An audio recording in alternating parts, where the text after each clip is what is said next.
beginning the introduction section of Delay, Deny, Defend by J.N. Feinman. Insurance is the great protector of the standard of living of the American middle class. A good job provides the means to acquire a home, a car, and a college education for the children, and a comfortable retirement. And insurance secures those things against the uncertainties of life. Houses will burn, but homeowners insurance furnishes funds to rebuild. Cars will crash, but auto insurance pays medical bills and repair costs, and guards against potentially massive liability to other people who are injured. Illness, injury, and death will occur, but health insurance, disability insurance, and life insurance removes the burden of cost and replaces the loss of earnings of the breadwinner. Insurance has come a long way in 5,000 years, from the time when Babylonian merchants found investigators who agreed to accept the risk of cargo lost at sea in return for a payment, into marine insurance. Today, insurance in the United States is a $1 trillion industry with 2,700 property/casualty insurance companies collecting $440 billion in premiums and paying $250 billion in claims each year. Property/casualty insurance mostly protects against property damage and liability to others. Personal lines, property/casualty is largely auto and home. The subjects of this book.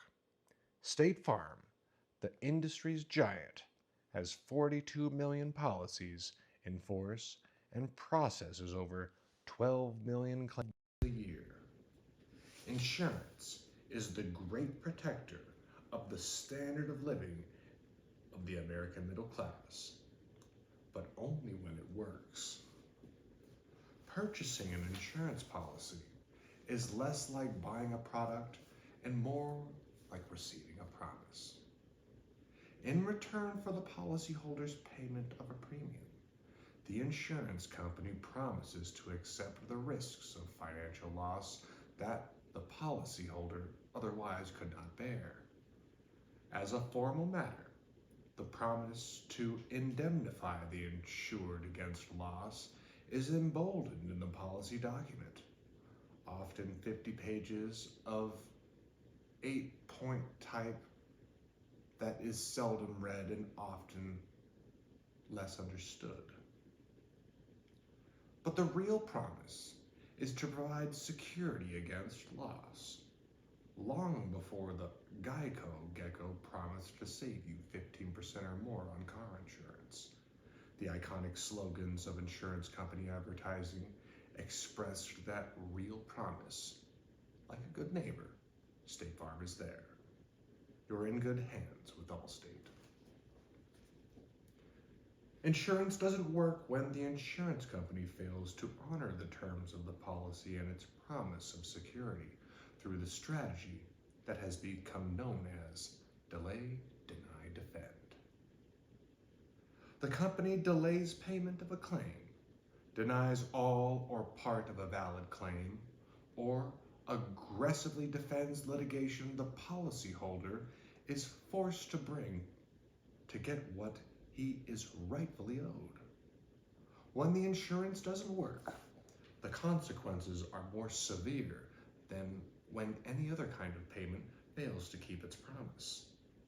If a homeowner hires someone to paint his house, and the painter never shows up, the homeowner can take his money and hire someone else. If the insurance company refuses to pay a claim, it is too late to go elsewhere for another policy. No company will write a policy that will pay for fire damage that has already occurred. Insurance didn't work for Kim Zilich, who was in an accident that killed her fiance and permanently injured her. After she filed a claim with State Farm, her insurance company, the response was to delay. State Farm's claim adjuster knew her injuries were permanent, yet waited 4 months for a copy of a doctor's report he knew didn't exist.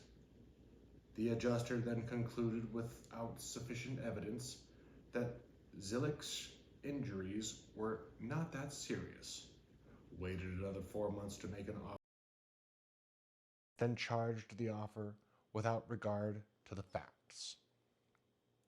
A year after her claim was filed, Zillich was awarded $387,500 by an arbitration panel, at which point State Farm finally paid the policy limit of $100,000.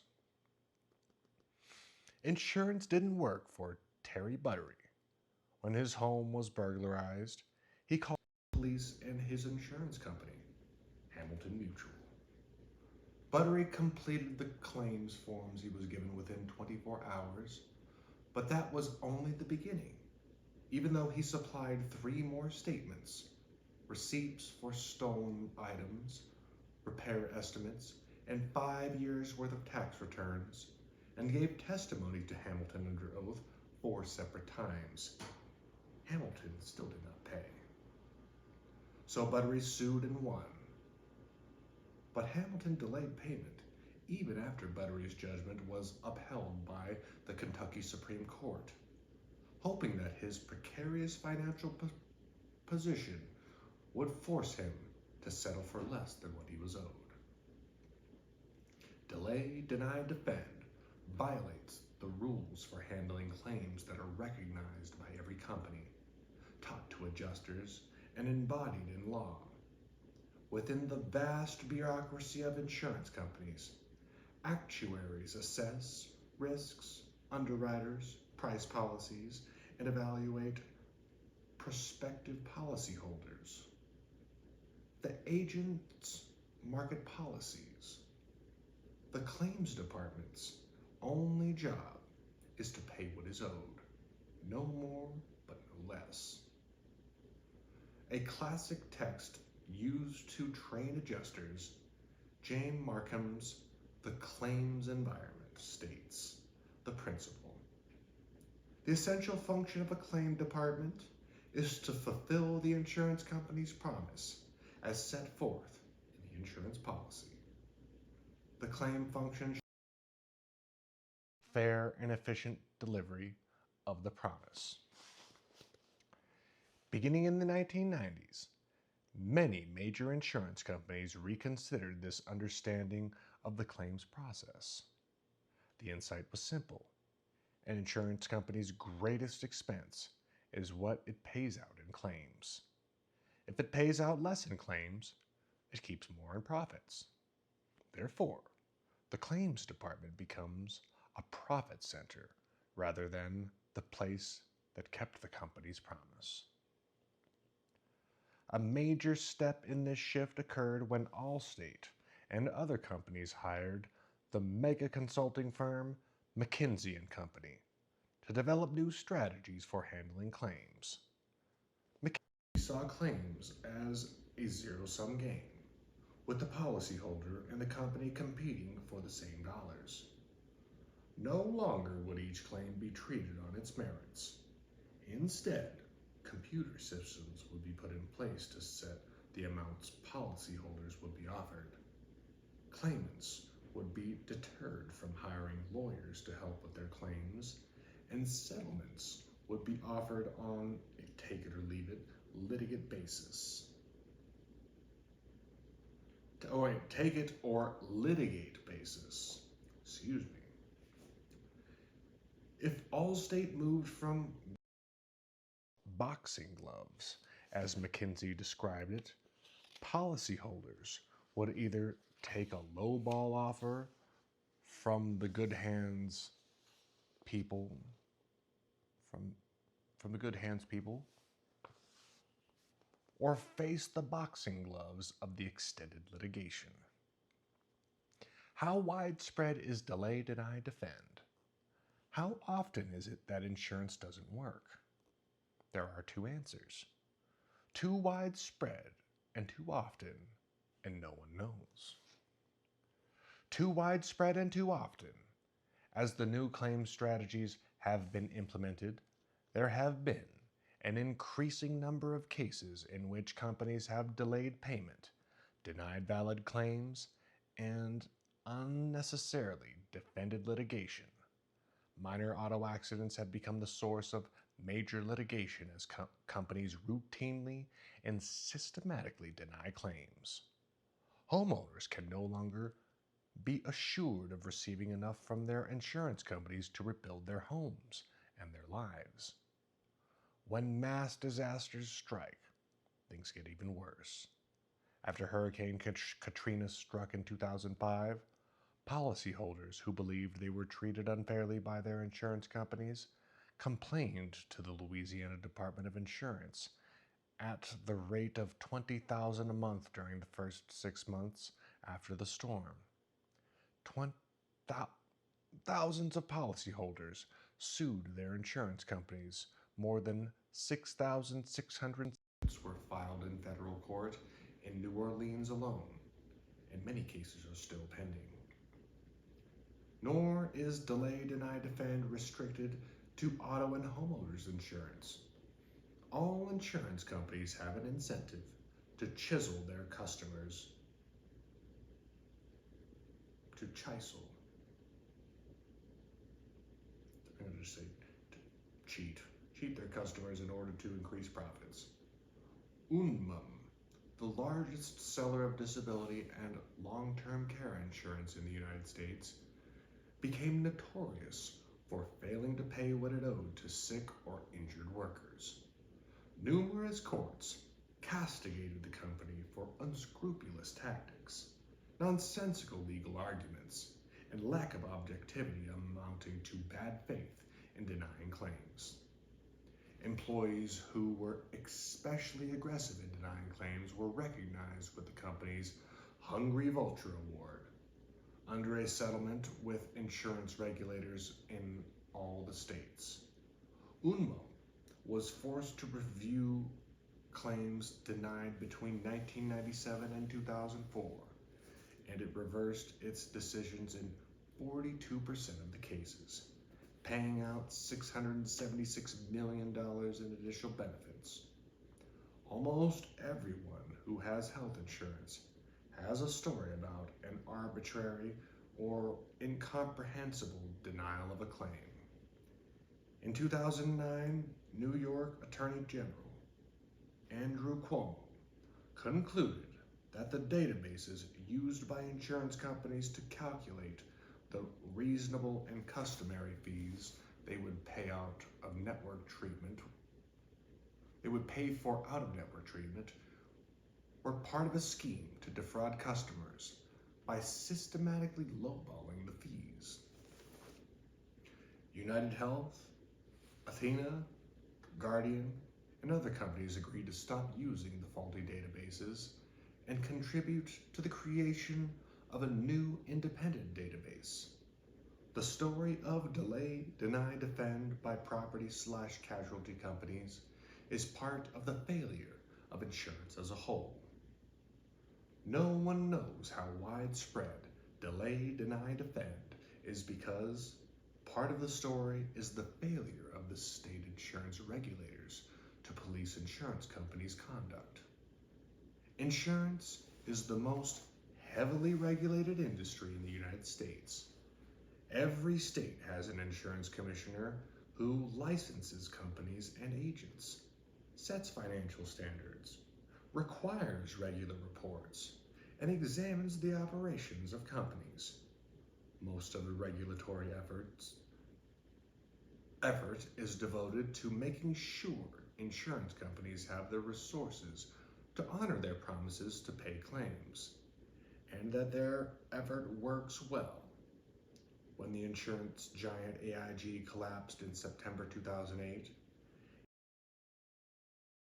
was a shambles. But regulators reported that its property/casualty insurance company's subsidiaries were sound. Making sure companies actually do honor their promise has received much less attention. Insurance commissioners generally do not even collect, analyze, and publish comprehensive figures on the payments and denial of claims. Consumers certainly do not know how widespread delay, deny, defend is for the industry as a whole or for individual companies. Consumers have little to go on when making one of their most important purchases, auto and homeowners insurance. To secure their standard of living, the average American homeowner pays $804 each year for homeowners insurance, about what she might pay for a new television set. Yet someone buying a television has many more sources of information about the product's performance and reliability than does the purchaser of homeowners insurance. Consumer Reports tests TVs in its labs and surveys hundreds of thousands of its subscribers so a shopper can learn that a Sony TV has a better picture quality than a Westinghouse and is about 3 times less likely to need a repair. But the insurance shopper has little accurate information on whether Allstate, State Farm, or State Farm is more likely to pay you a claim. And information is even more important when buying insurance. Oh, wait, and that information is even more important when buying insurance. If a TV is unreliable, it can be repaired or replaced, and the owner is, at worst, out of the price of the set. But if an insurance company fails to pay a claim after a loss occurs, the consumer is out of luck. The story of delay, deny, defend is easy to understand, but hard to discover and document. It is easy to understand that insurance companies make more money when they pay out less in claims, and as with other industries, from chain restaurants to internet sales, they have become more systematic about the ways in which they make money in recent decades. But while Insurance companies like to shape the public's perception of them through advertising, they are notoriously unwilling to disclose information about their internal workings, especially information that shows they do not always deliver on their promises. Companies spend a great deal of money on advertising that they will fulfill their promise to provide security for their policyholders. But they also spend a great deal of money on lawyers to mask the time. news articles, trade journals, industry groups, academic studies, and an increasing number of websites and blogs cover insurance companies and their claim practices. But this book depends on 3 special kinds of sources that insurance companies go to great lengths to keep under wraps or discredit. The first are insider accounts provided by former insurance company employees who have become whistleblowers. The second is information revealed in litigation against insurance companies. And the third is the documentary evidence of the redesign of claims practices to increase profits at the expense of policyholders and victims. Much of the evidence in this book is about well-known companies, State Farm and Allstate in particular. But it is not an attack on them.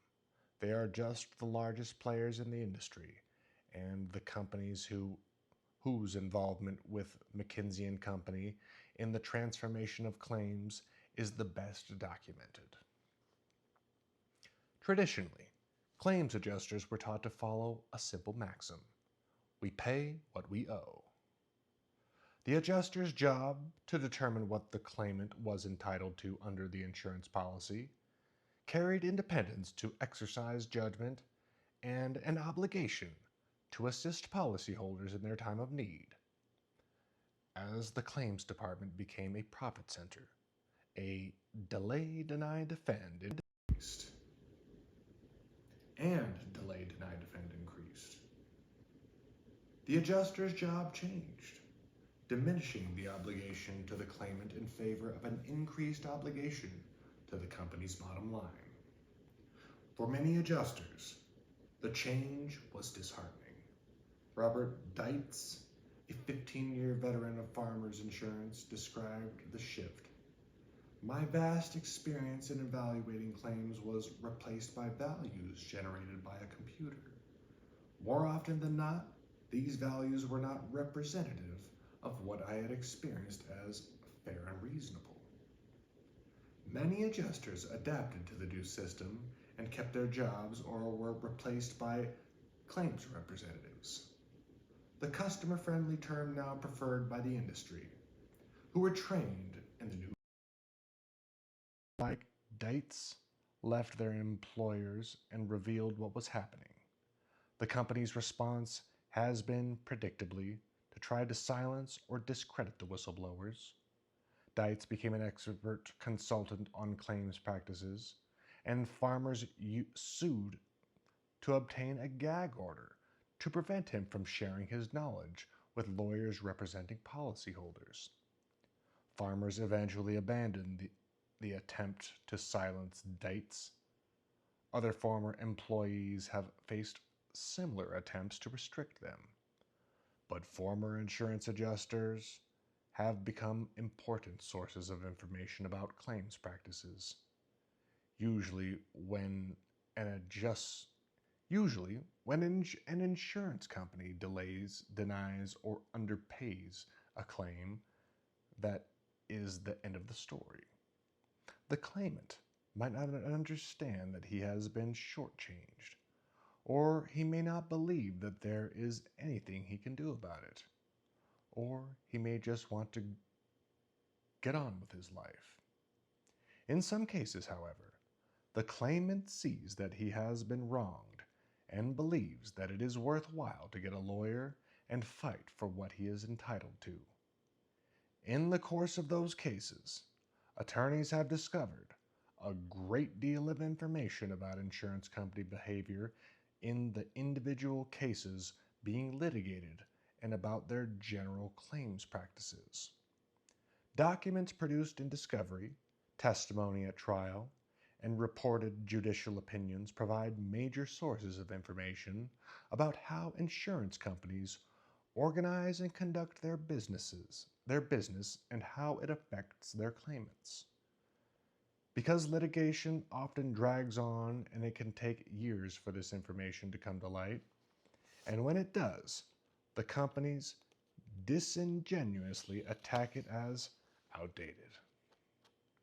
The evidence is seldom produced willingly. On the contrary, insurance companies expend considerable efforts and lawyer time to limit the information produced and keep what is produced out of the hands of those who should know about it. Ain't it the truth? And equivocated, concealed, and sometimes even defied the legal processes that aim to produce an informed adjudication of disputed cases. When company executives and claims supervisors are deposed, they are often unresponsive or difficult. An Oklahoma trial judge described State Farm's witnesses as obstructionist when holding the company in contempt for discovery abuse in 2007. In a Nevada case in 2002, State Farm tried to block a policyholder's lawyer from introducing documents that the company argued were confidential, though they came from the public records of the Washoe County Court Clerk's office. Even when a plaintiff's lawyer discovers damaging evidence about claims practices, the company has a simple way to prevent it from ever becoming public. Settle the case. In any case in which the plaintiff's lawyer discovers evidence that would be damaging in further cases, the company may conclude that it makes long-term sense to settle the case. On the other condition that the plaintiff's lawyer agrees to keep confidential any discovery material, the attorney is forced to agree because he must accept a settlement that is favorable to his client, even if it injures future claimants and the public at large by keeping the bad practices secret. In a case that is not settled, the company can still apply to the court for a protective order under which the plaintiff's lawyer can use the evidence in the current litigation, but not reveal it to anyone else. In particular, he cannot give the evidence to a lawyer representing a policyholder in another suit against the company, in which it might be used to prove that the company consistently violates fair claims practices. If the court grants the protective order, as unfortunately happens too often, it is harder and more expensive for the policyholder in the second case to prove what may already have been established in the earlier one. Allstate went to especially great lengths in its attempt to prevent the release of the PowerPoint slides, notes, and training manuals prepared by McKinsey to design Allstate's claims processing in the 1990s. For its critics, the industry, the McKinsey documents are the smoking gun that describes in detail how the claims process shifted from customer service to profit center. Allstate, in turn, contends the documents demonstrate its efforts to make sure that each claim is promptly and fairly evaluated on its own merits. The documents were subject of a 7-year odyssey through the courts that began in an ordinary lawsuit. Santa Fe, New Mexico, lawyer David J. Bertinelli, who would become Allstate's principal antagonist over the McKinsey documents, represented Jose and Olivia Pinchera in a suit against the company and its agents for bad faith denial of an insurance claim. After considerable procedural wrangling, Allstate gave Bertinelli a copy of the slides with an overlay that prevented them from being photocopied. Following 2 years of more motions and appeals, the appellate court upheld the trial judge's order to Allstate to produce the documents, and Bertinelli returned the overlaid slides and requested a legible copy. The company refused to give him one, essentially asking to be held in contempt of court so it could further challenge the trial judge's order on appeal. Ballsy. Lawyers in other cases sought to have Allstate disclose the documents, and it continued to resist, with varying degrees of success. One Kentucky judge responded to Allstate's trade secrets claim by concluding that the material sought does not rise to the level of the Colonel's secret recipe, because McKinsey had also consulted with State Farm's plaintiffs' lawyers, sought similar documents and actions against that company too. The most remarkable case turned out to be a suit brought in Missouri by Dale Deere, who had been injured in an auto accident by Allstate insured Paul Aldridge.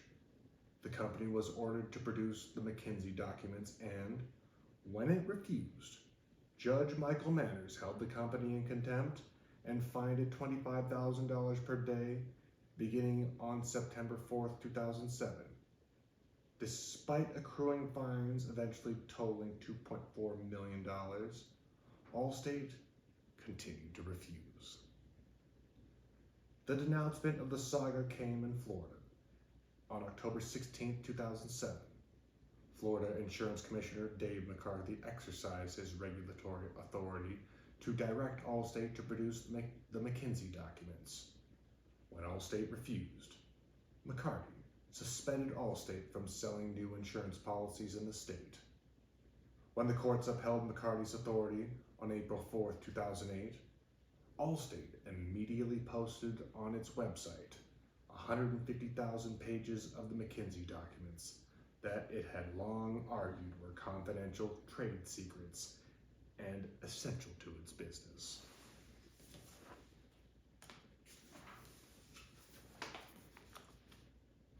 The point of view in this book is pre-consumer, but it is not anti-insurance. It is pro-consumer,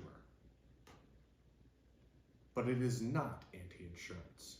Insurance is essential to our economic security, but if insurance is to maintain its role as the great protector of the standard of living of the American middle class, prompt and fair claim handling has to be the rule. This book explores why that doesn't always apply and why